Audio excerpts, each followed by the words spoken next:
Well, si Coach Tim daw yung coach sa Asian Games. Well, maganda kasi ah, sa tuwing nagko-coach siya ng national team, may may resulta, 'di ba? Bronze nung 98 and then nung 2019 SEA Games, gold medal. Tapos nag-champion din sa Jones Cup nung Centennial team. I can vividly remember that because nanonood ako ng laro ng Philippine Centennial team sa school. No?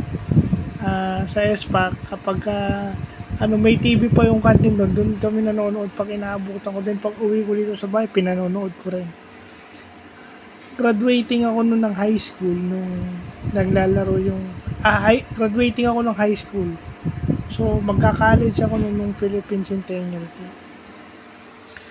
Well, I just hope that SBP would I think Coach Tim Con will lay the foundation of what the next coach would be kasi interim position lang naman ata si Coach Tim.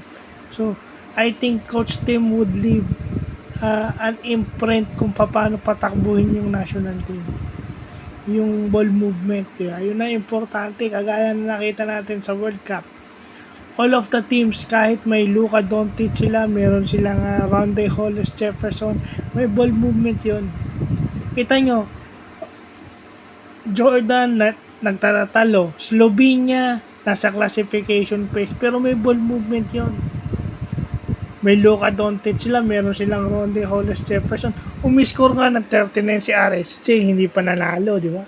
Supposed to be, pag umiscore ng ganun yung naturalized player mo, o si Luka umiscore ng madami, dapat panalo yung Slovenia. Pero bakit hindi, di ba?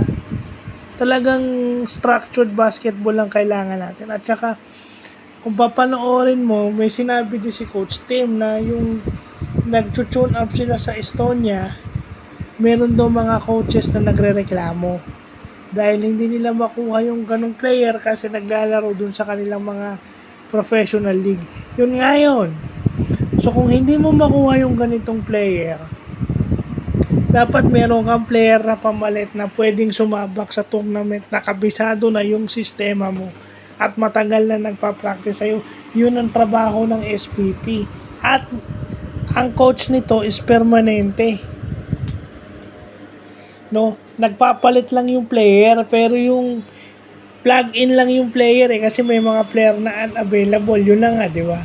Hindi lang naman tayo may problema niyan. Pero ang isa pang sinasabi din ni Coach Raiko Turuman, di ba? At saka ni Coach Yengyao, yung mga players natin naglalaro internationally, tingnan nyo, Kiefer, Dwight, si Dwight, di ba? Example, PBA player ba si Dwight? Hindi siya PBA player. Si Kiefer ba, PBA player ngayon? Hindi. So, sila yung nakakasabay sa international trend. So, dapat maging open yung PBA sa international trend. Maging open sila sa ganyan. Di ba? Maging welcoming sila sa new trends and evolution ng basketball. Kasi kagaya niyan, di ba? Coach Tim agrees to be an assistant para ma-expand din yung coaching knowledge niya dahil sa World Cup na siya kahit assistant lang siya ni Coach Chot, lumalago pa yung kanyang basketball knowledge. Di ba? And kahit anong gawin natin, di ba? We are not Team USA. Na kahit ilang days lang mag-practice, okay na. Hindi tayo Team USA. So, kailangan natin ng mahabang preparasyon, consistent na basketball schemes, at syempre, yung constant na coaching staff na pwedeng mag-plug in ng players anytime.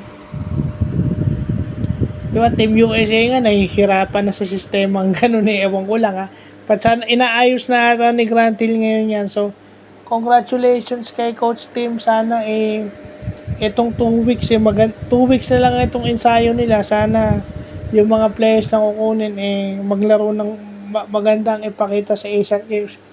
Malaki kung sakasakali maganda ipapakita natin dito Sana naman yung susunod, wag nang sirain. Kasi kagaya nun, di ba? Si Coach Yeng naglay na ng foundation din si Coach Tim, din sisirain na naman.